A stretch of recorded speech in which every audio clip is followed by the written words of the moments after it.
Hey, welcome back to Tactics Talk with Guido. Thanks for tuning in. In this episode, I've got one that's very interesting, sent in by Bean, he of whose name I will not say the whole thing of. You can see that he is in a 3-5-7 bottom tier. He's got a player named Overlord Prime, which you may have heard of, one of the better players on the server, in his M48 Patton. They're on Live Oaks, and they have spawned in the northeast. Now, this replay was sent in to me by Bean, and he said this on his initial note to me. Other than the salutations of how's it going, it says, I have a good replay I'd like to share with you. It also falls on the topic of how Unicums treat their pub friends and how much better the game would be if only they would work with them. It's also an amazing battle. Take a look for yourself. And yes, it was a pretty amazing battle. And I thought about that for a moment. I wasn't exactly sure what he was trying to get at. Was he trying to say that Overlord Prime did a good job of working with his team, or he did not work with his team? So when I got to the replay page on Watt Replays, there was a replay description, so I read that as well. He says he sees Overlord Prime's a good player, and he already knows where he wants to go. So let's talk quickly meta on Live Oaks. This southeast corner is probably the most important terrain on this map. You can see by who is going down here with Bean and Overlord and the rest of them that they've got a decent force that's gone down there. Some of the better players and better tanks have gone that way. So that is all well and good. The fight is usually won, or the map is usually won down there. He further says, I didn't know Overlord was going to fall back so quick, and he didn't tell the team. Well, that's foreshadowing, okay. Number one, at that point, I feel he was about to sell out his team and do win 8 or gather win 8. I really wish Unicum would let the team know what's going on. Well, this is interesting, and we'll talk about this as we go. He says, I just happened to look over and saw him falling back, going to leave me to get pushed on. Stupid move, really. It hurts your team, but you do that when you want win 8. Then he says, I fall back as well, and the battle unfolds, which is an interesting comment. He says, good game to him. I'm not taking nothing away. This is just one thing that players hate, is when they are meat shields for Unicums. Well, I looked at this game several times. I actually looked at it several times before I kind of began to unwrap it and get my head around what we were trying to get at right here. And then I realized that what he was trying to say is that Overlord Prime had sold out on his team and fallen back just so he could gather win 8. Now let's take a look at this game, though, because I would like to offer a couple of different analyses of what happened here. You can see that they've got 5 tanks. There's 4. There's another one right behind him. And the enemy is pushed in with a pretty good force. Now look what they have already. This is just what's spotted for now. There's the 3 of them in the bowl. There's a 5120, which is an autoloader. And we have a 50-51 going wide, another autoloader. Now we've got a scout, not a huge threat, but he's gone and taken that side over there. A 50T, and 140, a 50, and a Mil 1 and a Mil 2. Now both the Mil 1 and the Mil 2 have amazing depression and turrets. A couple fast tanks are going to be able to get around and flank. Now let's see what happens here. There's also an Object 140, lots of DPM. 251's getting up on the side. We got a couple guys, and this is pretty standard for this part of the map. This team, the northeast spawn, will take the bowl usually, and the other team will take their side, and one team or the other will often push down into this ravine right here and then try to come up. The red team has a lot more tanks, don't they? Right off the bat, and that's probably not all the ones that are spotted. And all we've got is this autoloader, another autoloader, and these 3 guys right here. And that is it. The 50-51's already fallen back. He knows that that's foolish. There's a Panther 2 right there I may not have mentioned earlier. So let's see what happens here. Looking for shots. Not really going to pin the Mil 2. Now the 140's coming up on the side right there. And Overlord Prime is leaving. Now, why is he leaving?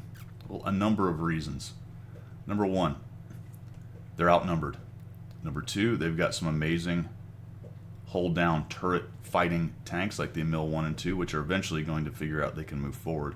They've already got the 140 coming up on that spot right there, and eventually they're going to get some guys coming around behind them over here as well. The Panther 2's already headed that way. The problem with this bull, if you can't stop them from coming into the ravine. It's a great support place to shoot across if your team gets in the ravine. But if their team gets in the ravine, the problem with this bull is the crossfire. They can come up over on this side, this spot right here, simply come up over the center, and every time you try to pop, they got support tanks back there. This is an untenable position right here. That's why this guy right here, who's very good, is out of here. The next ridge over is much easier to manage. The threat axis is really only from one direction. You can use your hold down as well as they can use their hold down. As a matter of fact, if they really want to push you, they've got to come up here onto this flat and expose themselves a lot more. And if you're defensive, you don't really want to expose yourself a bunch. So Overlord has made the assessment that this position right now, based on what he's facing and how they're deployed or soon will be, it is an untenable situation. It is time to leave. So the analysis then, Bean is saying, hey, look, he ran off on us. And that's kind of cheesy. That 50-51. That was a bummer. It's too bad he actually did that. So Bean's analysis that, hey, he's being a jerk, I don't think is being a jerk at all. I think it's that he saw the situation developing much sooner. The 50-51 is very foolish. He actually does okay. He comes in there and hits him a couple times. Bean helps him out. Right here he should have just left. Instead of circle some more, he tried to get that last shot in. And he ends up dying. If he'd have come down low to the left of Bean, he might have survived that circle, even though it probably really wasn't worth trying to do that to begin with. And now you're on the backside, and now look what they're faced. Look at this. 1, 2, 3, 4, 5, 6, 7. I think there's another one hidden there, maybe 8. It ends up at the end being 10 tanks coming in here. Now he's got some snipers back there helping him out. And now we settle down into a ridge fighting holding action. Now I would say if Overlord Prime was trying to run away and farm Win 8, he probably would have kept on a trucking. But he's not. He's right here, wrecking face. Let's take a look at what we got going on here. I'll come out of here a little further so that goes away. You see that he's working up here on this high spot, taking out anything that wants to pop up. These two guys are working here, the 50 and Bean. And we have another pretty good player, Regolith X, back here in the back, who has repositioned from over in about this area. I want to say he was up by where the Kanon Jagdpanzer was. He's come back down here, and now he's looking for these guys to pop, which is exactly what I was talking about. In order for these guys to push these three, they've got to come up and over. And had they all just stacked up here, all organized like, and come over, they'd have eaten these guys up a lot faster. But as it is, they're going to plink and poke. You owe me a Coke. A little bit of a rush shot there. Overlord comes over and thumps that guy. So at this point, I really don't see this as a very good player farming Win 8 so much as a very good decision to reposition. That was a nice job switching to his front sprocket there, Bean. That was a good shot.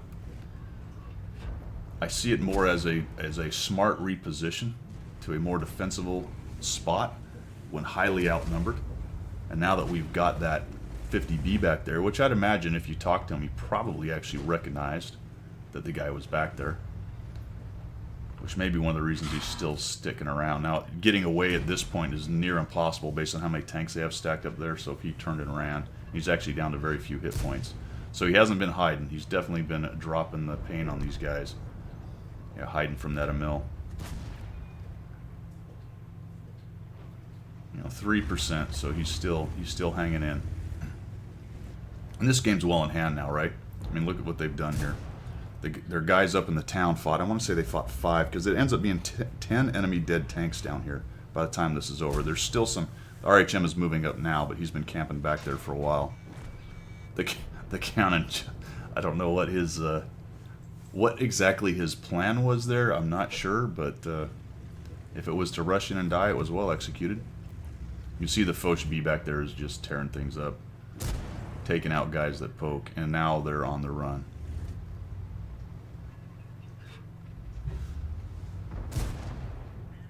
Still working. Look at this, 3%. He's still in there, still poking, still firing. I just don't see the idea that that very good player was actually trying to farm win 8 or use his puppies as meat shields.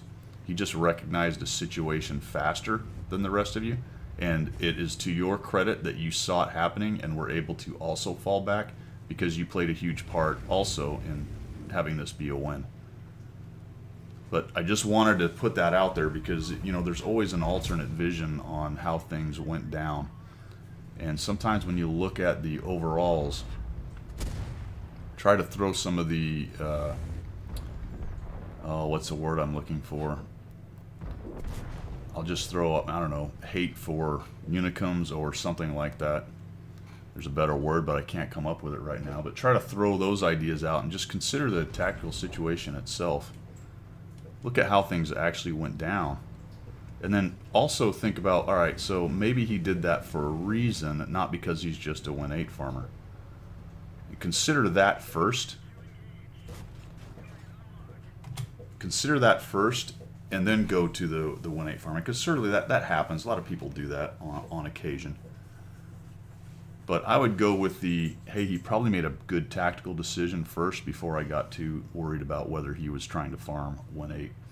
I'll show you the results of this at the end, but about 5,000 plus for Overlord, 4,000 I want to say for the Foch B, for Regolith X, and another 2,000 or so for Bean.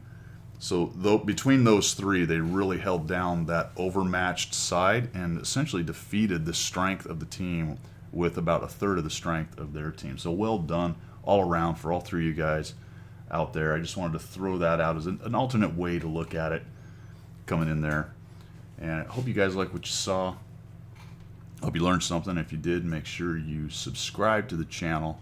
And as always, we will see you.